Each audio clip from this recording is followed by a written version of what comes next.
17 வயது சிறுமியை ஏமாற்றி திருமணம் செய்த இளைஞருக்கு 27 ஆண்டுகள் சிறை தண்டனை விதித்து திண்டுக்கல் மகளிர் நீதிமன்றம் தீர்ப்பளித்துள்ளது.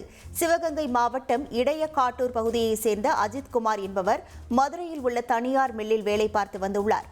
இவர் அதே மில்லில் வேலை பார்த்த 17 வயது சிறுமியை காதலிப்பதாக ஆசை வார்த்தை கூறி திருமணம் செய்தார். இது தொடர்பாக ஒட்டன்சத்திரம் போலீசார் போக்சோ சட்டத்தில் வழக்கு பதிவு செய்து அஜித்குமாரை கைது செய்தனர். இந்த வழக்கு விசாரணை திண்டுக்கல் மகளிர் நீதிமன்றத்தில் நடைபெற்று வந்தது.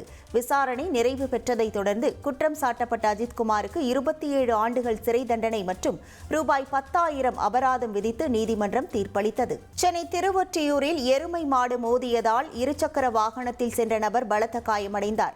விநாயகமூர்த்தி என்பவர் பணி முடித்து வீட்டிற்கு இருசக்கர வாகனத்தில் சென்றபோது குறுக்கே வந்த எருமை மாடு இருசக்கர வாகனம் மீது மோதியுள்ளது. இதனால் நிலைத்தடுமாறி சென்டர் மீடியனில் மோதி விநாயகமூர்த்தி பலத்த காயமடைந்தார்.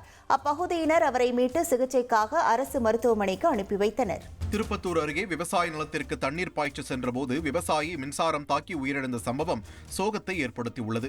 திருப்பத்தூரை அடுத்த சிம்மனப்புதூர் பகுதியைச் சேர்ந்த பாலசுப்ரமணி அதே பகுதியில் உள்ள தமக்கு சொந்தமான வயலில் தண்ணீர் பாய்ச்சிக் கொண்டிருந்த போது திடீரென மின்சார துண்டிப்பு ஏற்பட்டுள்ளது.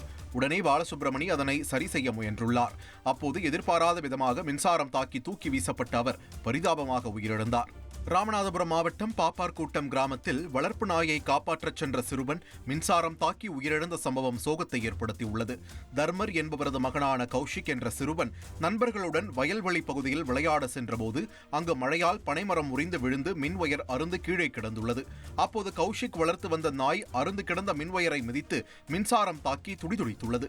இதை கண்ட கௌஷிக் ஓடிப்போய் நாயை காப்பாற்ற முயன்றபோது அவர் மீதும் மின்சாரம் தாக்கியதில் சம்பவ இடத்திலேயே பரிதாபமாக உயிரிழந்தார். இதுகுறித்து போலீசார் வழக்கு பதிவு செய்து விசாரித்து வருகின்றனர்.